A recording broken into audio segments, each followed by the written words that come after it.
interesting that a lot of things have been happening in Nigeria at the moment. A lot of people are concerned about the situation, especially a lot of Nigerians are concerned about the recent killing in northeast Nigeria. And I'm talking about the killing that actually took place in northeast Nigeria, where 43 plus farmers were slaughtered by Boko Haram members. Now, this is quite a serious issue, and it's important to understand and to put it in context. To put it in context, in the sense that 14,000 Nigerians have lost their life to violence extremism in Nigeria between January 2019 and October 2020. In fact, even during the pandemic, which started in January, at least that's another story, in China, but actually hit ground, say, February, March in other countries around the world. But in Nigeria, from January to now, more than 800 Nigerians have lost their lives in violence extremism. And that, more or less, is the issue of discussion and deliberation today. Why is it that it is so easy for many people to lose their life and nobody seems to be bothered?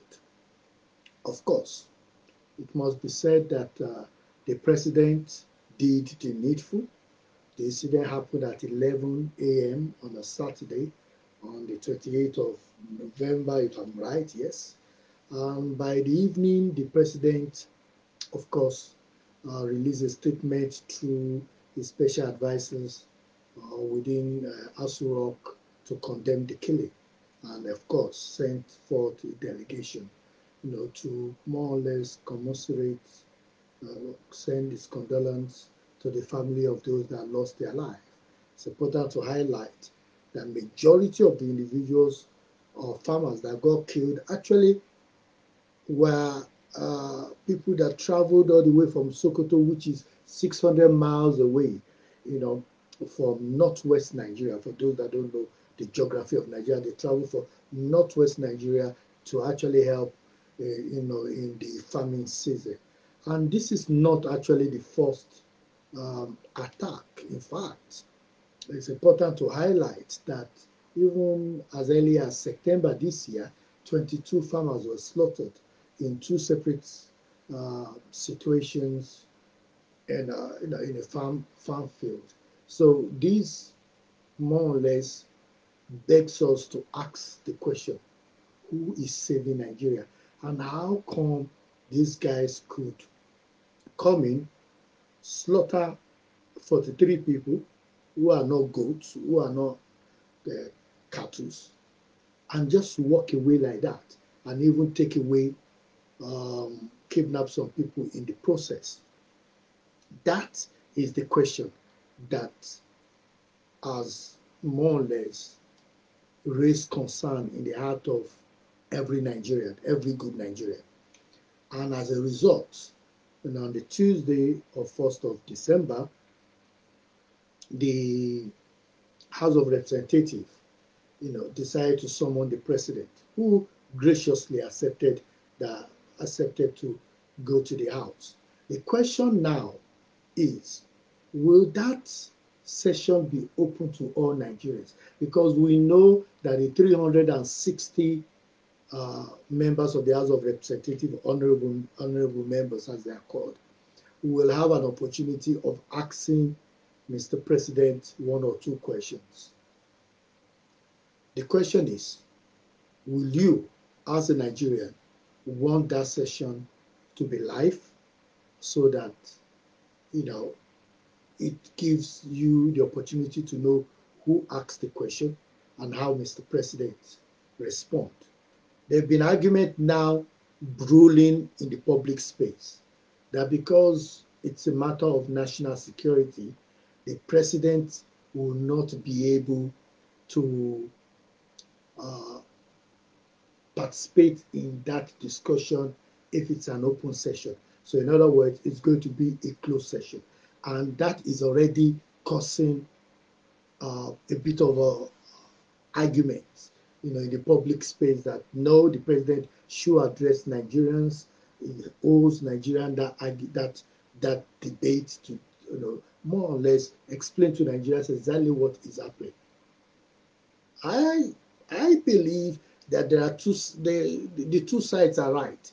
The side that says that it's a matter of national security and it should not be discussed in the public are right, because at least the representative of Nigerians, 360 of them, will be in that session and will have an opportunity to raise question on behalf of their of the people that they represent. But there's also that argument, which is a genuine argument, that Nigerians need to hear from their president. Nigerians indeed need to know what is really happening. And that's the reason why I am in support also. So I'm caught between the two. But I actually want to use this opportunity to more or less, lay the background to this discussion and give you my view at the end of it. You have an opportunity of more or less telling me, what you think. You have an opportunity of uh, more or less letting me know what you think is the best solution to this issue. Because I have to be honest with you. This is one of those situations where you ask yourself, which is the best way forward? How do you think we should address this issue? Because many Nigerians are really concerned. Many Nigerians would like an opportunity to be able to more or less participate in this debate through their members in the House of Representatives. Now, let's put this in context. Um, why Nigerian government is quick to tell us that Boko Haram have been technically defeated? We know that even in this year alone, they've carried out a lot of attacks against the Nigerian people. For example, they've as far back, even in October alone, they killed soldiers. October 16, three people were killed and 5 children kidnapped. In November 18, we know that Boko Haram allegedly shot down a UN helicopter, killing 5 in Bama, but that, of course, is disputed. We know that in November 24th, Assad militants killed 7 soldiers, and of course, it's important to highlight that the change in strategy by the military to create super camps have actually resulted in less soldiers being killed, but sadly, more individuals being killed because the protection is no longer, they don't get that protection that was available to them. So the soldiers have withdrawn back, and they only go for patrol. They don't have foot on the ground in most of these areas where these, what you call diabolical terrorists are committing havoc. But I think it's also important to highlight that one of the only solution to addressing the issue of insecurity in Nigeria, particularly terrorism, I'll touch on the others later, is to go back to the counter-terrorism strategy that was recently reversed. That strategy needs to be reviewed with additional information added to it, because I believe that it's not everything in it that is fit for purpose. There are bits of it that need to be changed. But even as that document is, all that we need at the moment is to ensure that that document has an implementation plan with it.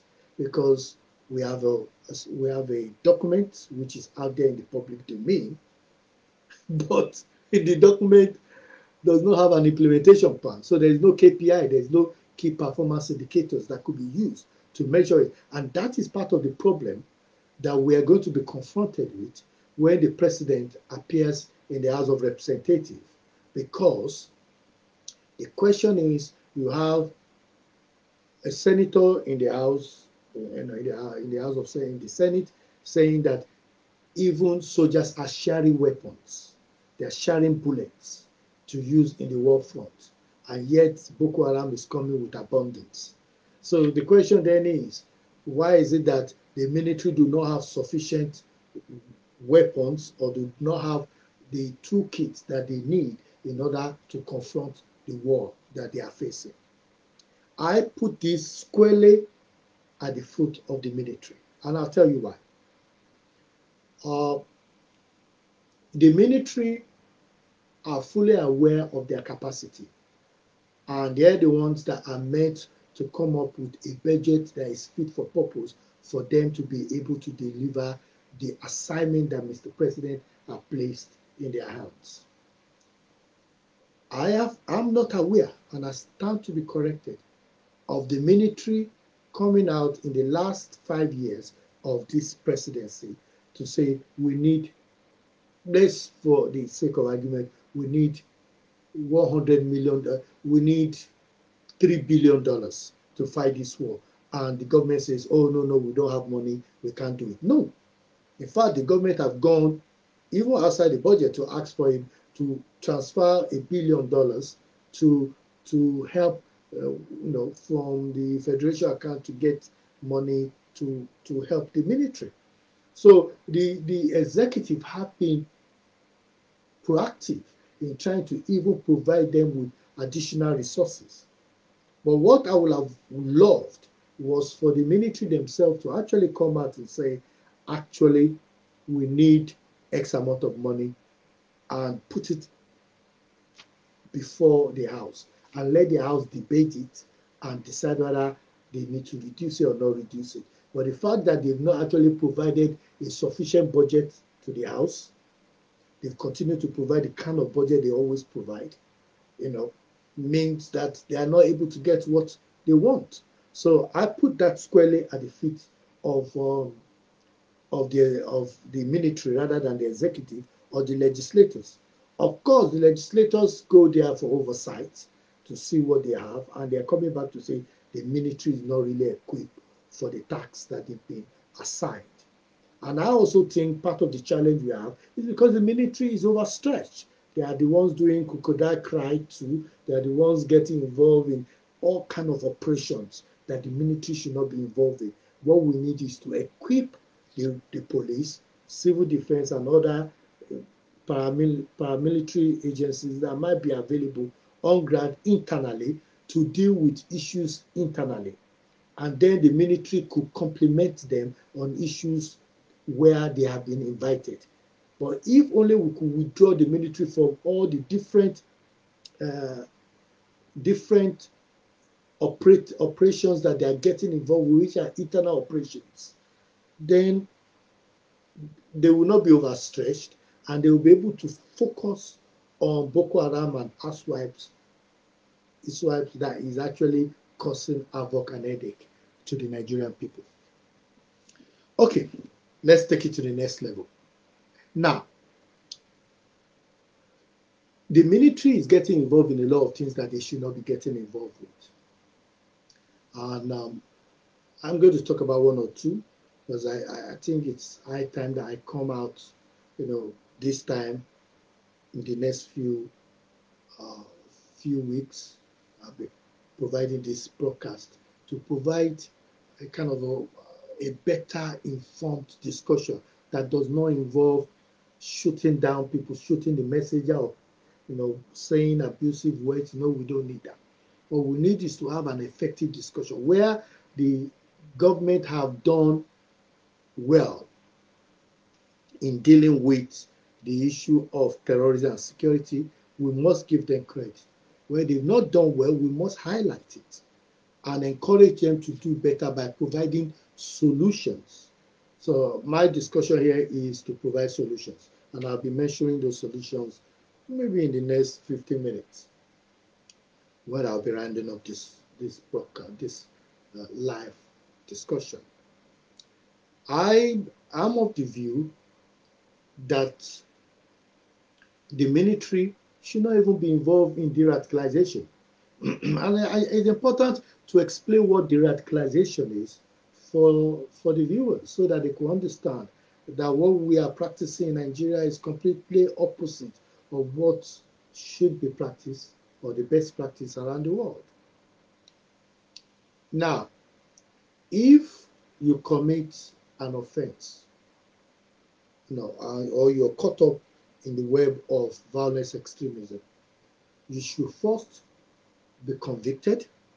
After you've been convicted and you are serving your sentence in court in the prison, then government should make the de-radicalization project available to you in order to switch you over to become a valuable member of the community when you finish your sentence.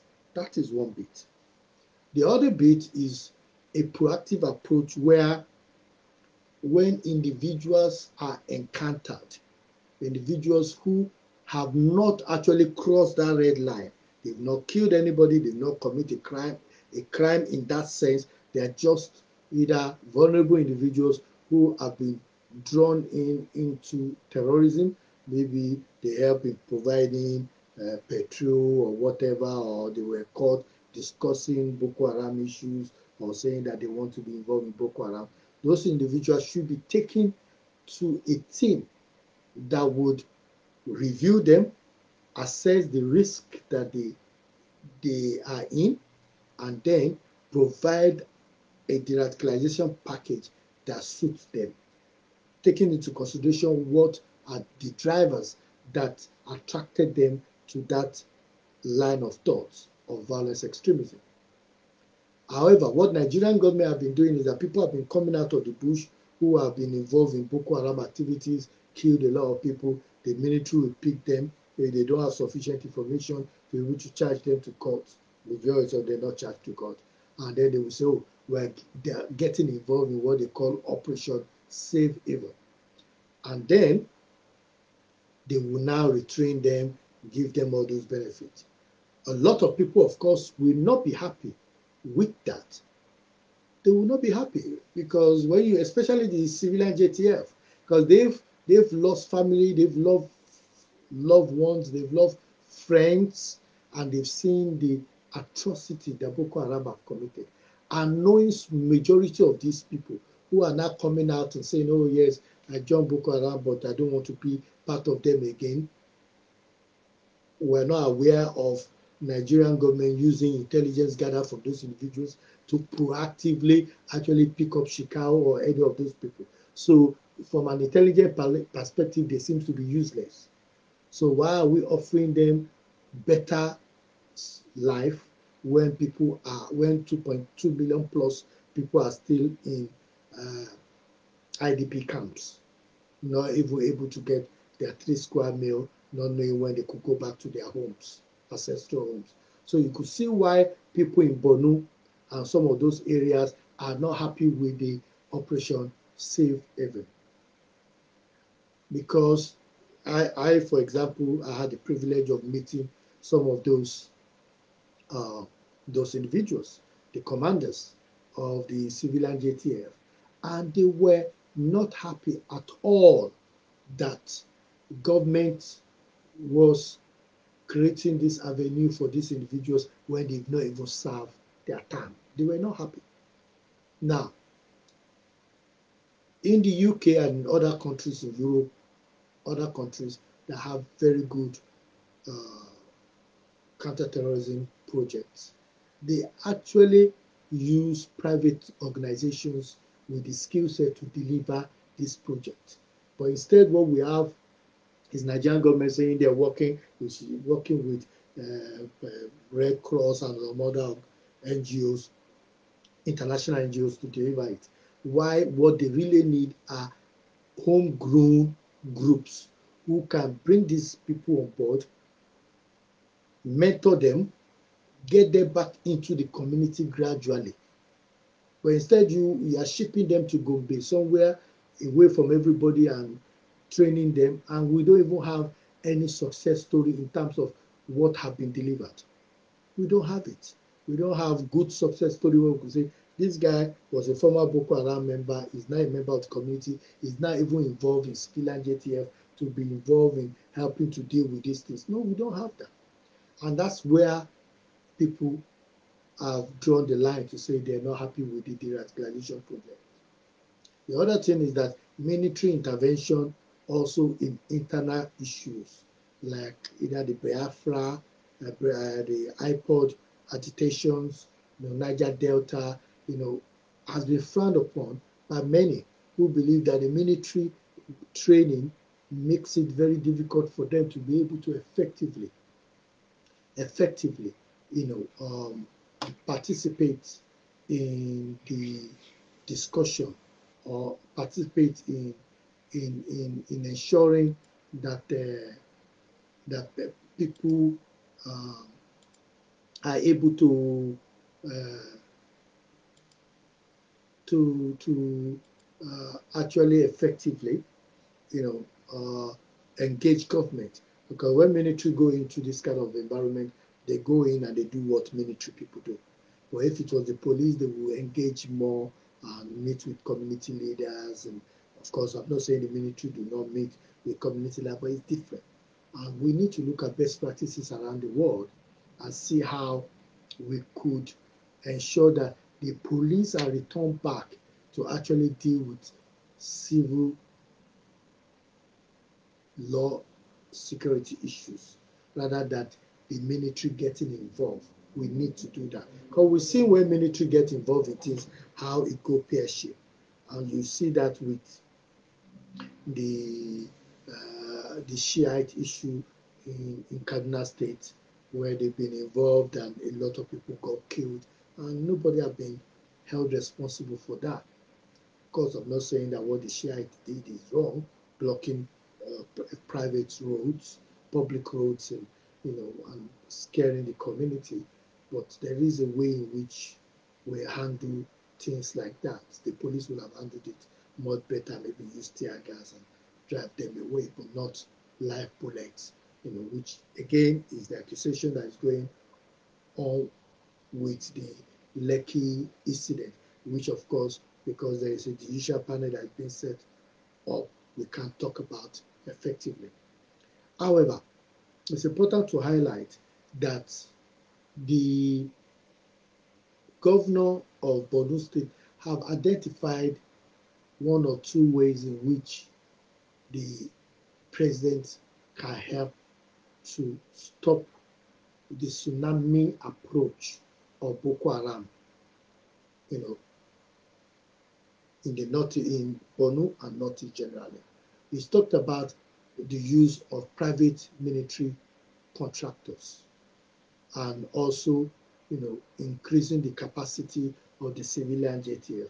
Two good ideas which many Nigerians have debated. Of course, people from the military family seems to be against it, but the military have said they needed it. Personally, I think the military needs it. Not because the military is too weak to do the work, but because it will actually help the military if those individuals could go in, flush out Boko Haram, and then the military come in to contain those areas using the containment strategy to hold those areas and return it back, to the police who will maintain law and order. Because and I know that these farmers that were slaughtered was because they refused to comply with the request of Boko Haram, to give them money, but more importantly, because they said they arrested a Boko Haram member that was more or less bullying them, and handed him over.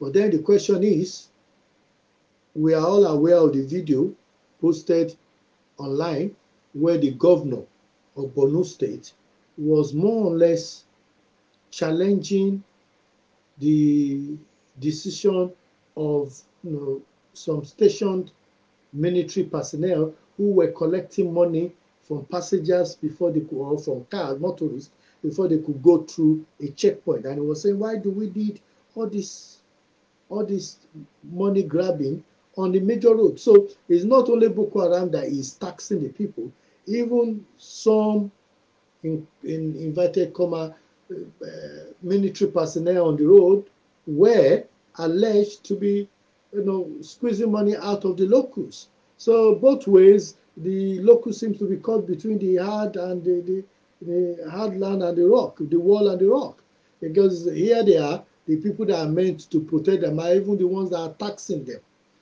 So there is a serious issue there.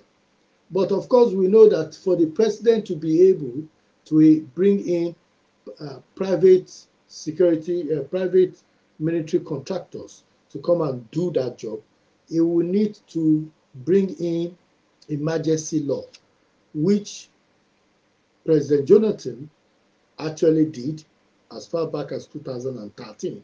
And as of the time that he was leaving in 2015, no Nigerian territory was actually in the hands of Boko Haram when the election was meant to be held.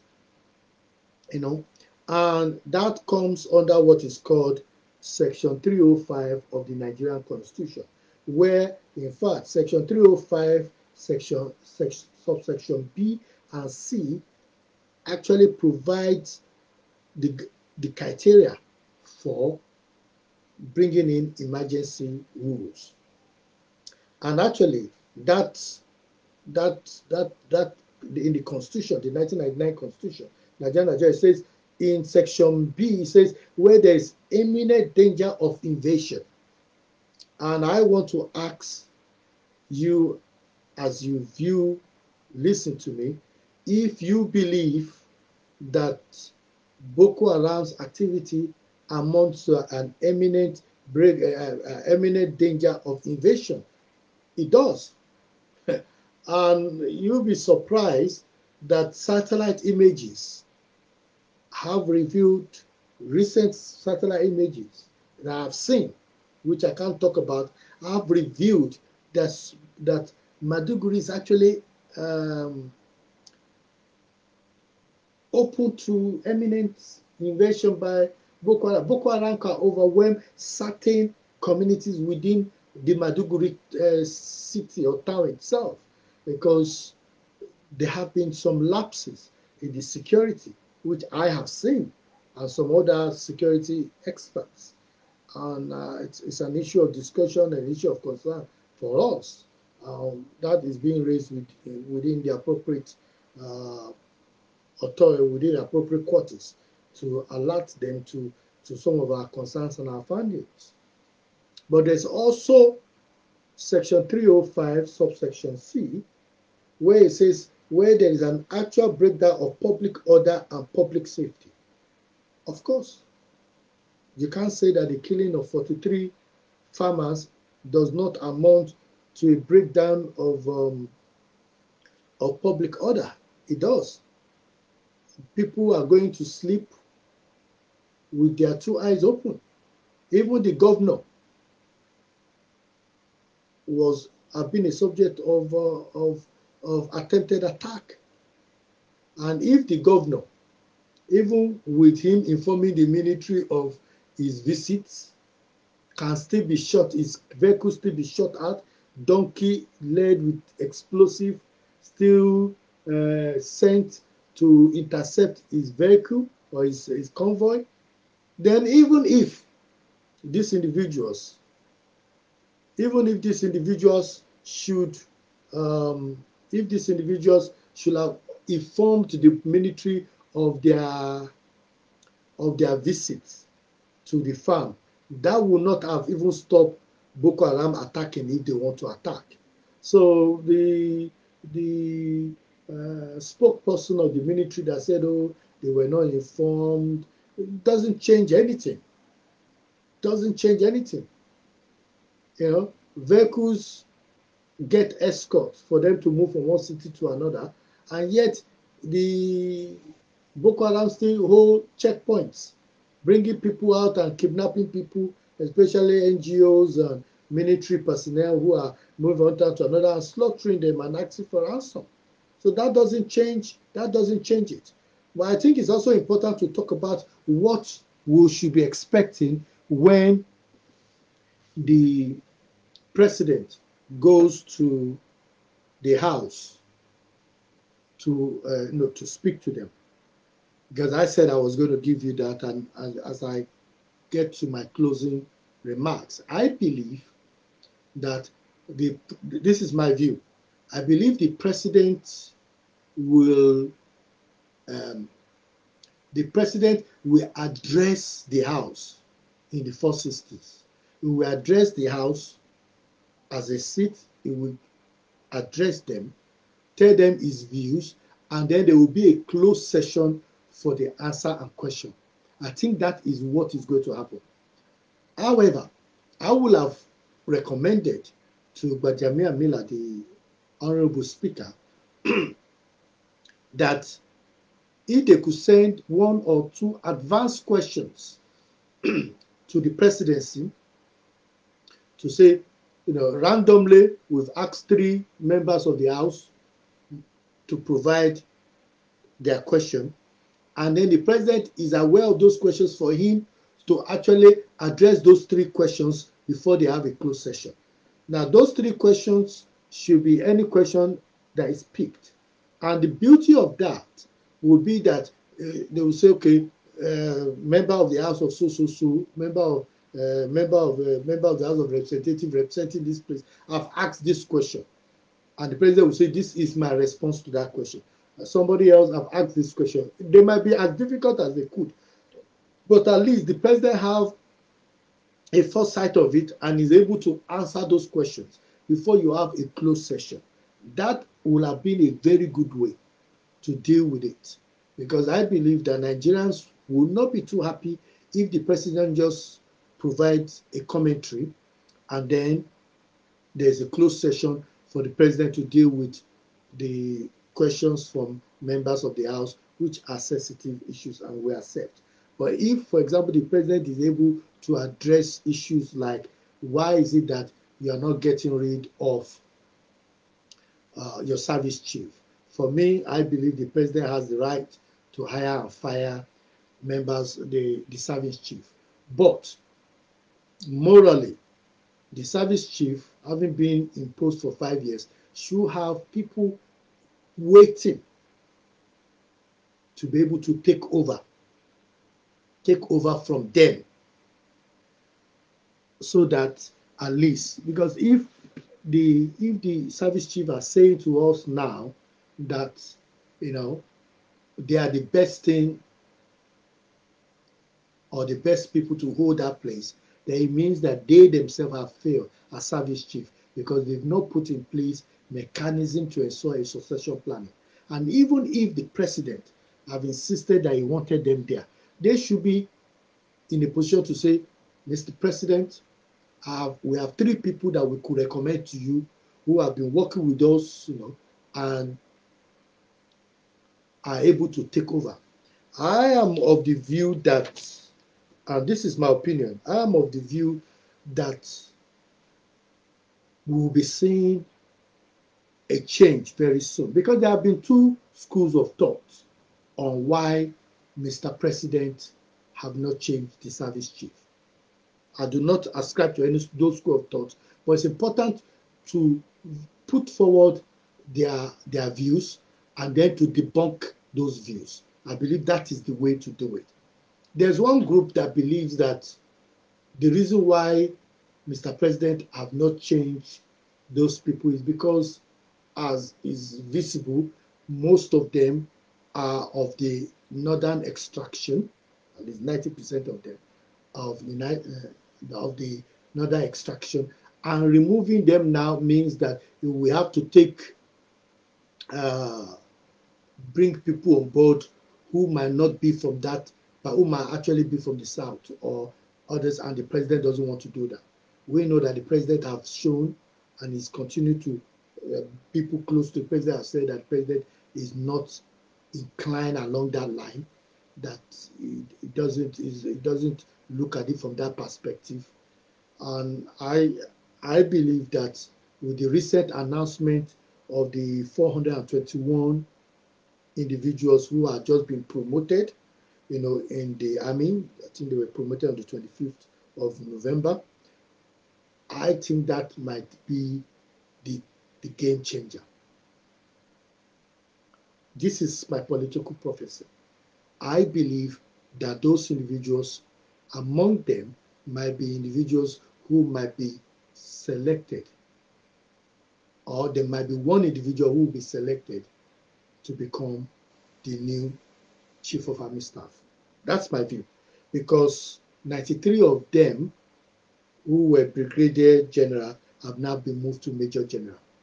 And I believe that provides an avenue for the president to be able to choose someone that he will be comfortable with based on the recommendation of course, the Chief of Army Staff as of now. That's my view.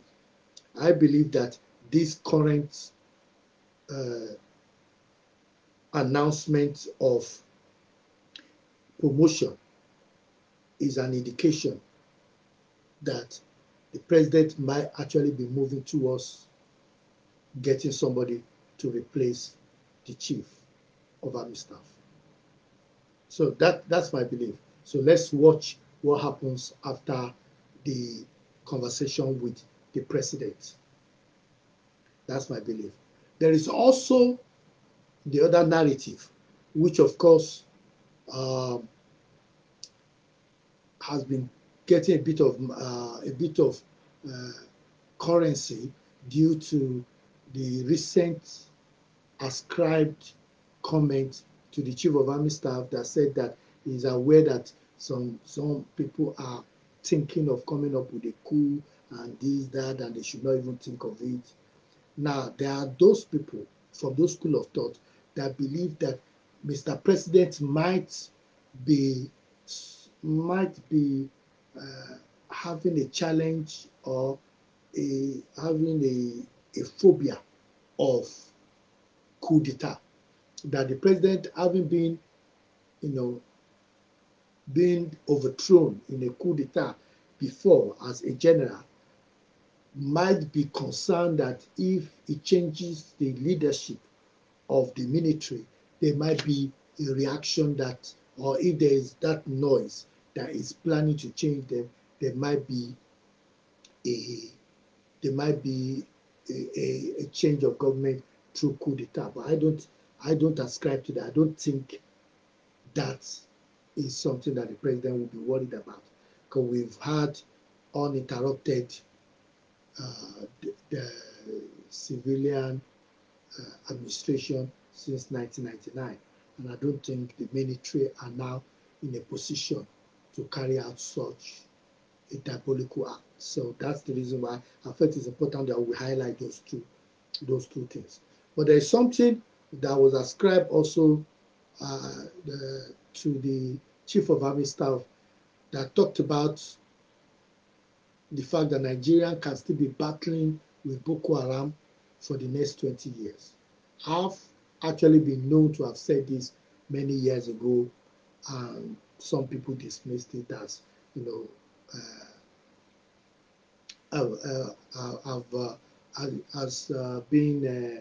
being too harsh, which is the fact that I said that it will take most security, most countries that go through terrorism have only managed to get rid of terrorism after 20 years.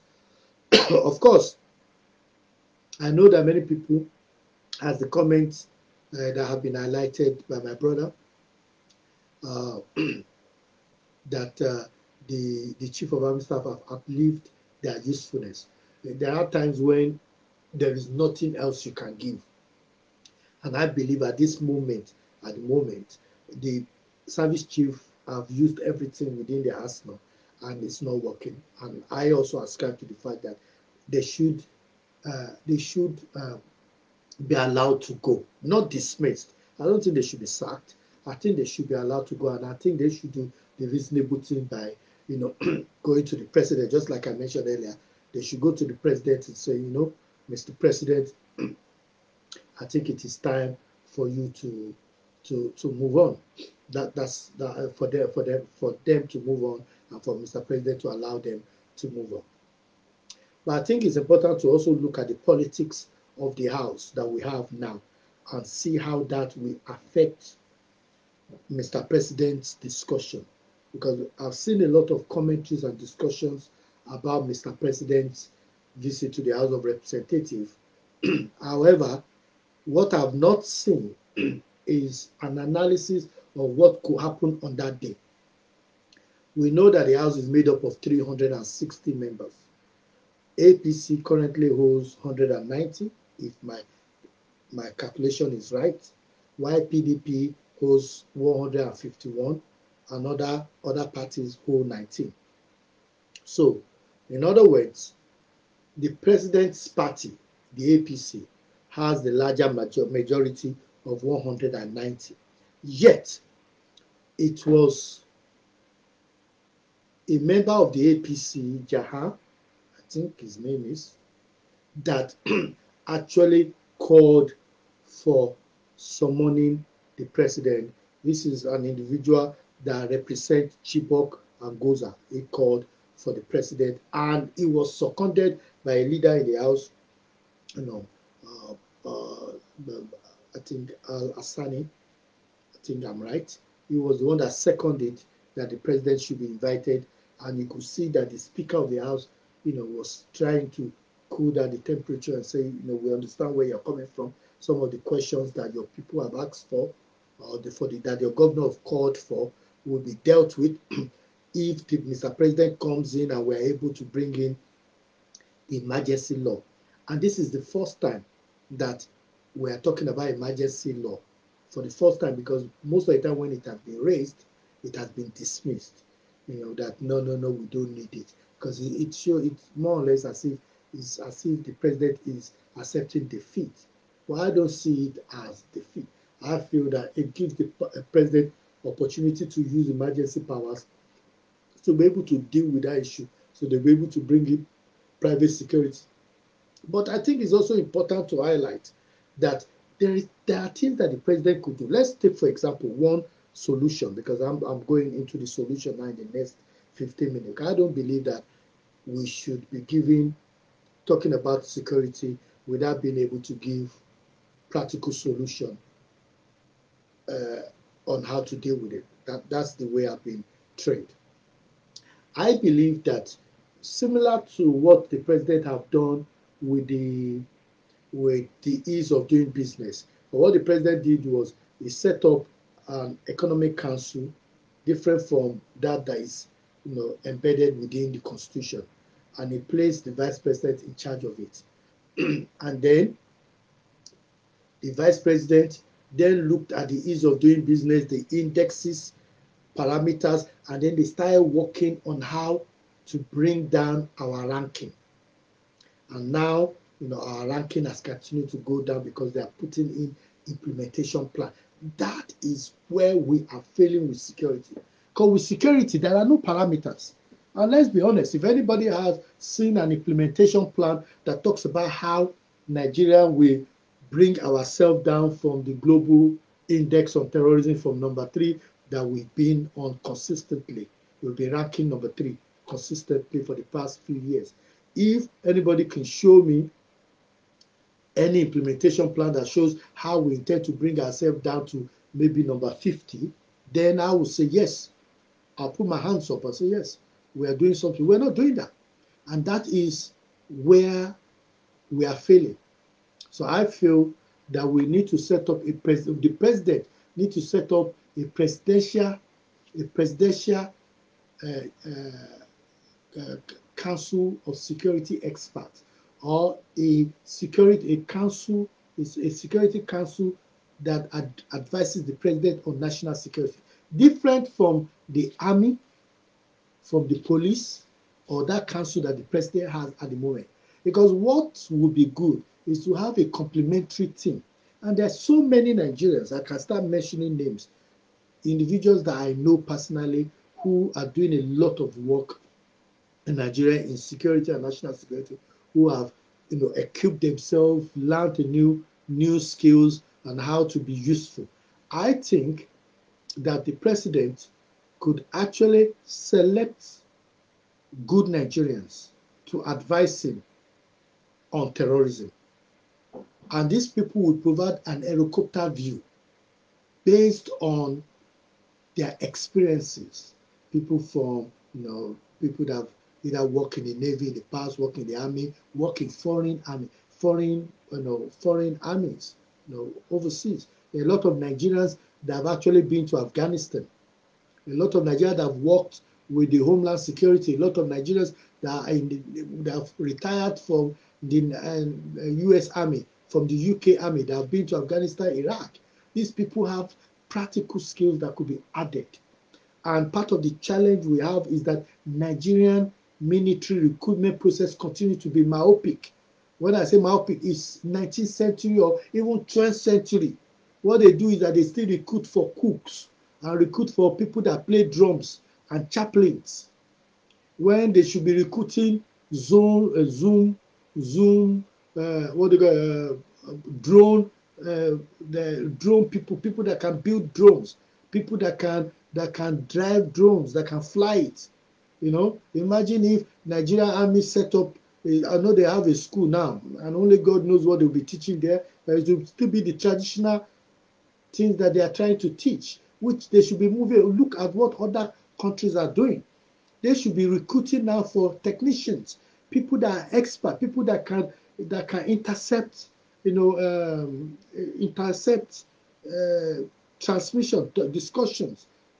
People that can go on the internet, that are social media experts, that can actually look at information before Boko Haram could place a video online. They've intercepted it and broke it down and found out the IPS where they are and giving that information to the military intelligence or the group, the enforcement team that can fly in and go into that place and pick up whoever is there to find out what they are doing. So those are the kind of innovative ways that we need to move with our recruitment.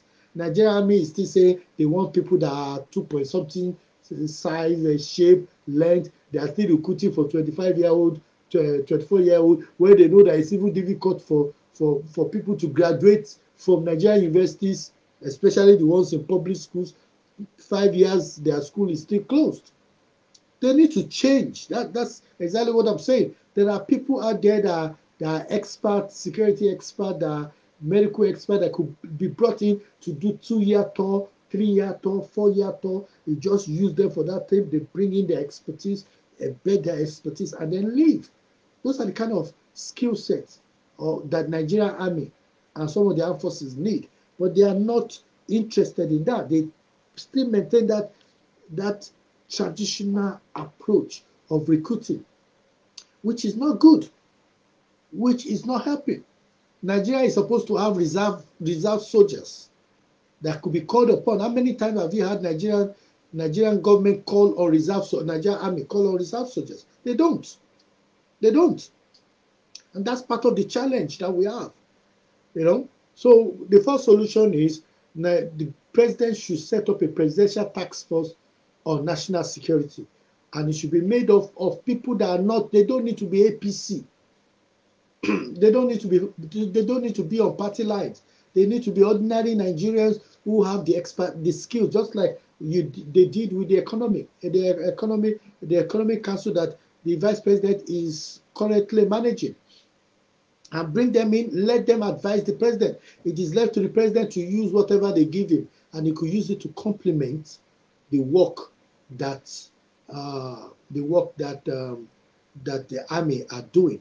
I believe strongly that if the president could use that, it will really, really, really help. I also am of the view that our counterterrorism strategy, the one that has been revised recently, need to have an implementation plan that is fit for purpose. I've asked, and I'm telling people that are watching me right now, if you think I'm lying, just Google counterterrorism strategy, Nigerian counterterrorism strategy. You can't find it on any website, not on any government website. Meanwhile, if you say UK counterterrorism strategy is out there in the public, you will find it straight away. Say Australia counterterrorism strategy, you will find it out there. Put French counterterrorism strategy, you see it there. What is so difficult and so hard for Nigeria to publish their counter-terrorism strategy? Why are they hiding it? Why is it that you have to sweat and beg people to be able to get it? If you are confident of the strategy, put it out there in the public domain so that people can look at it and be able to say, wow, this government is doing something quite interesting. We need to do that. That is very, very important. Very, very important. I believe that is important. And if only we could have an implementation plan, now that the Chief of Army Staff has aligned with my thought and my analysis that it will take 20 years to get rid of Boko Haram. We've done 11 years out of it, so we have 9 years left. If we could have an implementation plan for 9 years on how the military intend and all the armed forces KPIs have a way of getting rid of Boko Haram, believe you me, I'm confident that within 5 years they will be able to get rid of Boko Haram. Because I know that they have the capacity to deal with it. I have seen Nigerian military at its finest. I've seen their individually they are very, very good, and that's me.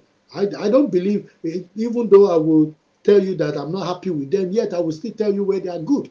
So Nigerian army is good and they can do this work. They only just need to get their acts together and do things properly and listen to other people. That is my personal view. I feel that if they listen to others, they bring in that implementation plan, they have implementation plan to align with the counterterrorism strategy, I think they'll be able to do well. I also think that the military need to be withdrawn from unnecessary internal conflict issues. Let the military do what they do best: protect our territorial integrity, make sure that it's fit for purpose. They need more weapons. We should provide them with that, but they need to do that. They need to provide the executive and the legislature with the equipment that they need. I'm also of the view, this is me, that you cannot use a bomb to kill a farm rat. So if you are dropping a 200-pound bomb on just one house rat, bush rat is a waste of resources. I believe that Nigerian military need to be worked. There need to be a synergy between the Nigerian military, the armed forces, and they need to actually go out and do work the way we know that it should be done. That's my personal view. And I think if only we could even just do those two. There are many more that I can give, but in this segment, I will restrict it to this. But if we could do that, I am of the view that Nigerians will be very happy. Nigerians will be very proud of their military, because they need to be proud, because a lot of them have laid down their life. But if you want people to appreciate the military, you need to put the military in a position. The military need to put themselves in a position where they will be able to gather intelligence, be able to get the kind of things that they need to be able to deliver the work. This is my view, and I believe that as the president, go to the House of Representatives to answer their sermon, I believe that that session should be a quasi session where the president is able to talk to Nigerians, live broadcast, no restriction, and then one or two questions is put to the president, and then the door is shut, and then the president is allowed to answer some of those questions because of national security issues.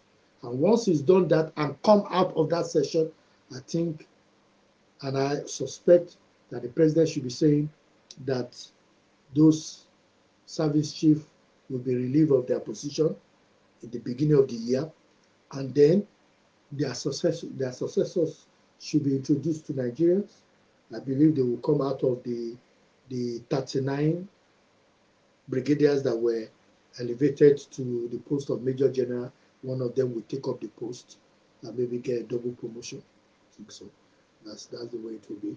And then, of course, there should be a declaration of emergency in northeast Nigeria, especially in northeast Nigeria, Borno area, in line with Section 305 of Nigerian Constitution, particularly subsection B and C, you know, because there is, of course, as mentioned, imminent danger of invasion from Boko Haram, but more importantly, also there's an actual breakdown of public order and public safety in that area. It was done by Jonathan in 2013. I don't see why it can't be done by Mr. President. Now, of course, security is very important, and I would like to touch on the fact that we have security challenges across the length and breadth of Nigeria, as kidnapping is gradually engulfing, the southern Nigeria. We also have the challenges of, the farmer and elder clashes, even in northwest, some middle belt area, with banditry mainly in northwest, where a lot of people have lost their life. So there is need for a violence reduction strategy. And when I talk about violence reduction strategy, what I'm talking about is we need to identify 5 or 6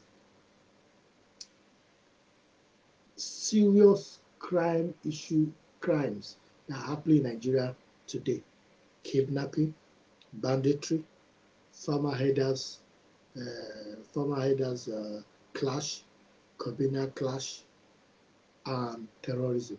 Those 5 are very, very critical to Nigeria. Now, if we could list those 5, identify what the drivers are, find out how to deal with those drivers, and create a strategy, a 10-year strategy to reduce violence across Nigeria, I am confident that the cost of violence in Nigeria, which currently stands at 10 billion, will in fact be reduced. And the Global Peace Index that placed Nigeria at almost number 140 something, almost the number 3 to the end of countries with no peace and cost of violence at 10 billion. I think that will reduce. And Nigerian government need to bring in experts, people that can actually, bring in good skills to complement what the military are doing and to address those issues.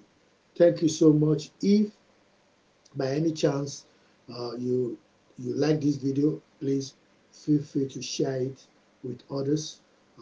If you want to know more about what I do, you can visit my website, www.traz.org.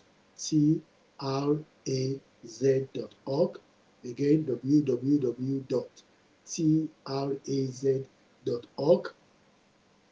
And my email is info@trazsortium,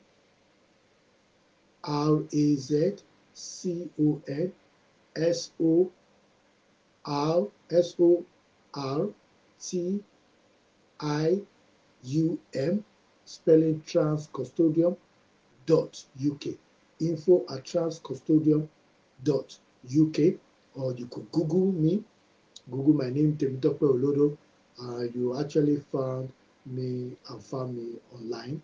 You could send me any questions. If you feel there's a particular question that you feel I should address, send it to me, and I promise you that I'll again be available to address those questions and deal with them for you. I've got a lot of books that are out there that are available for you to purchase via Amazon.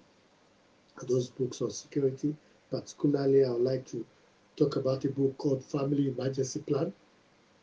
That Family Emergency Plan is a good book that talks about how to keep your family safe. And I have packages for directors of company who might be interested in understanding how to keep themselves and their family safe. And I call it a boardroom security conversation. If you need me to come and speak to your board, you could get me via online, send me an email, and I'll tell you more about it.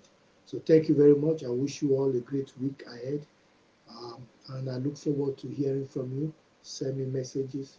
Let me know if you enjoy this.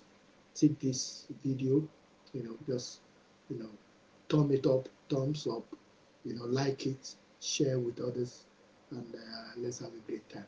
So thank you very much for listening to me. I really appreciate that, and I look forward to seeing you next time. God bless.